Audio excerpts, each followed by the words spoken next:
नमस्कार दोस्तों, आप पढ़ रहे हैं कक्षा 10वीं एनसीईआरटी गणित। आज हम पढ़ेंगे प्रश्नावली 8.4 के प्रश्न क्रमांक 5 के 7वें और 8वें क्वेश्चन को। तो ध्यान से समझना। तो देखिए, हमें ध्यान रखना है त्रिकोणमितीय सर्व समीकरणाएं 1, 2, 3 होती हैं और कुछ महत्वपूर्ण सूत्र होते हैं, बस इन्हीं का तो हमें प्रयोग करना है। तो देखिए, 7वां सवाल है, हमें इसके बराबर इतना सिद्ध करना है। तो हम एलएचएस साइड लेके चलेंगे और आरएचएस के बराबर आंसर ले आएंगे।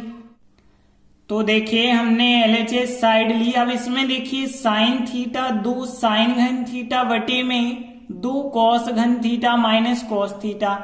देखिए, यहाँ घन और घन वाली कोई सर्व समीका नहीं होती। सर्व समीका केवल वर्ग वाली होती हैं और वर्ग कहीं नहीं लगा है। सर्व समीकाएं तो यहाँ नहीं हम लगा सकते। अब देखें, यहाँ साइन यहाँ कॉस है और साइन कॉस के भी हमने सूत्र नहीं पढ़े हैं, तो यहाँ पे ना तो अभी कोई फार्मूला हम लगा सकते ना सर्व समीका।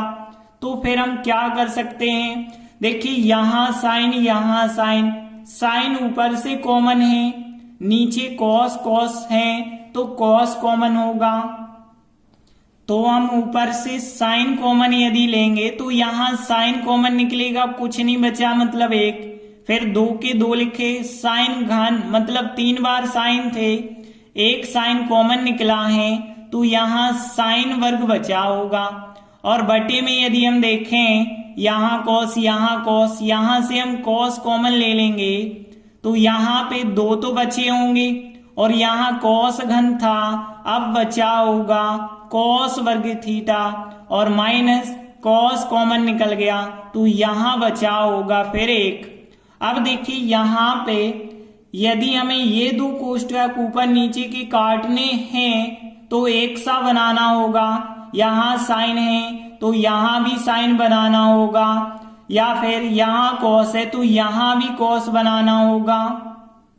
तो हम एक सा कैसे बनाएंगे? यहाँ साइन वर्ग थीटा है तो साइन वर्ग थीटा की सर्व समीका रख दें। तो साइन वर्ग थीटा बराबर या साइन वर्ग ए बराबर होता है 1 माइनस कॉस वर्ग। तो साइन वर्ग की जगह पे हम 1 माइनस कॉस वर्ग लिख दें।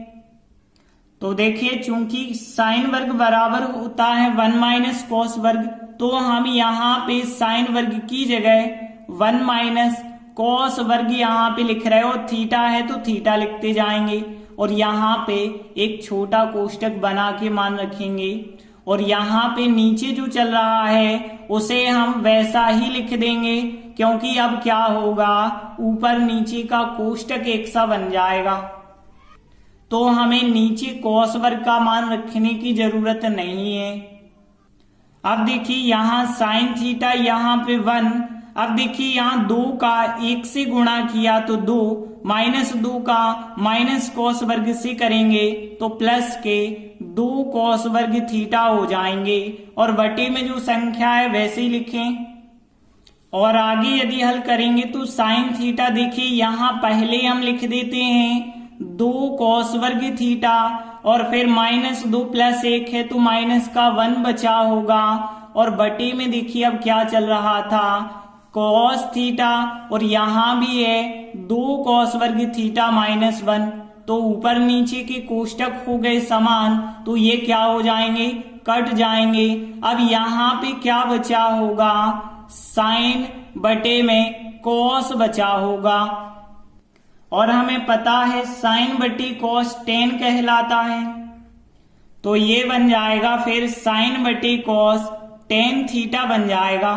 तो देखिए, यही तो हमारा फिर आरएचएस आ चुका है, तो यहाँ पे हम लिख देंगे यह आ गया हमारा आरएचएस।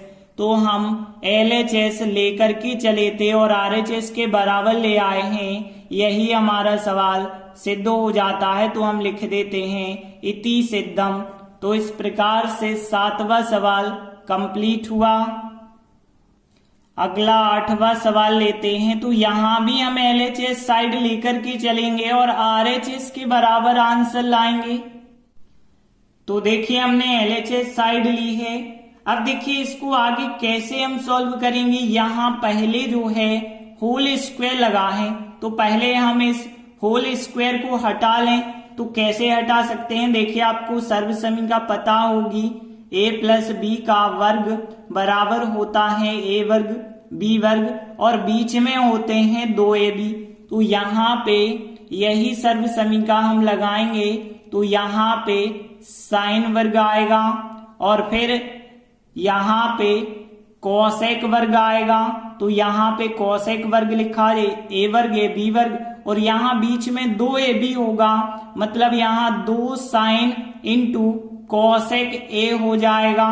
अब देखिए यहाँ पे भी यही करना है आपको, a वर्ग b वर्ग और बीच में 2ab। तो यहाँ पे कोस वर्ग हमने लिखा और फिर लास्ट में यहाँ पे सेक वर्ग लिखा और बीच में 2ab लिखना है, मतलब यहाँ पे 2 cos a into sec a आ जाएगा। फिर अब देखिए कुछ हमने महत्वपूर्ण सूत्र देखे थे। साइन इंटू कॉसेक एक दूसरे के अपोजिट होते हैं, इनका गुणनफल 1 होता है। कॉस और सेक भी एक दूसरे के अपोजिट होते हैं, इनका गुणनफल 1 होता है। और ये सर्व समीकरण साइन वर्ग और कॉस वर्ग दोनों का योगफल 1 होता है।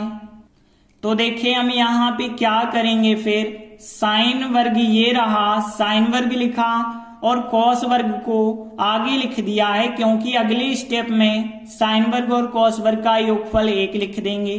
फिर इसके बाद देखिए यहाँ पे 2 लिखा, साइन इंटू कॉसेक इनका मान क्या होता है, 1 होता है। और फिर इसके बाद देखिए यहाँ कोसेक वर्ग को अभी हम वैसे ही लिख रहे हैं और कॉस को आगे लिख दिया है। इस 2 को भी हम वैसे ही लिखेंगे, कॉस इंटू सेक। तो कॉस और सेक एक दूसरे के उल्टे होते हैं, इनका गुणनफल भी 1 होगा। और यहाँ पे जो सेक वर्ग है उसको हमने वैसे ही लिखा और हम कोष्टक में कारण भी बता देंगे कि साइन इंटू कॉसेक होता है 1 और यहाँ कॉस इंटू सेक ये भी होता है 1। अब आगे देखिए यहाँ पे हम क्या करेंगे, अब सर्व समीका लगाएंगे। साइन वर्ग और कॉस वर्ग दोनों का योगफल होता है 1, तो हमने 1 लिखा। अब यहाँ पे 2 एकम 2। अब देखिए यहाँ कोसेक वर्ग की भी सर्व समीका होती है और सेक वर्ग की भी सर्व समीका होती है। तो देखिए कोसेक वर्ग की सर्व समीका 1 प्लस कोट वर्ग और सेक वर्ग का फार्मूला या सर्व समीका 1 प्लस टेन वर्ग। तो देखिए हमें पता है चूंकि साइन वर्ग कॉस वर्ग का योगफल 1 होता है, हमने लिख दिया 1 यहाँ पे। फिर 2 एकम 2 लिखा। अब कोसेक वर्ग की सर्व समीका 1 प्लस कोट वर्ग होती है, तो इसकी जगह हमने लिखा 1 प्लस कोट वर्ग और फिर आगे 2 का 1 से गुणा किया 2 प्लस सेक वर्ग की सर्व समीका क्या होती है, 1 प्लस टेन वर्ग होती है, तो हमने 1 प्लस टेन वर्ग लिखा। और कोष्टक में हम कारण भी लिखते जा रहे हैं कि ऐसा क्यों लिखा है। अब आगे देखिए 1 2 1 2 और 1, इन सबको जोड़ेंगे तो 1 और 2 3 और 1 4, 2 6 और 1 7 हो जाएगा, तो हमने 7 लिखा। इसके बाद कोट वर्ग और टेन वर्ग बचे हैं, तो यहाँ पे हम लिख देंगे कि टेन वर्ग ए बचा है प्लस कोट वर्ग ए बचा है। और यही तो हमारा RHS है, तो हम लिख देंगे यही हमारा RHS आ चुका है।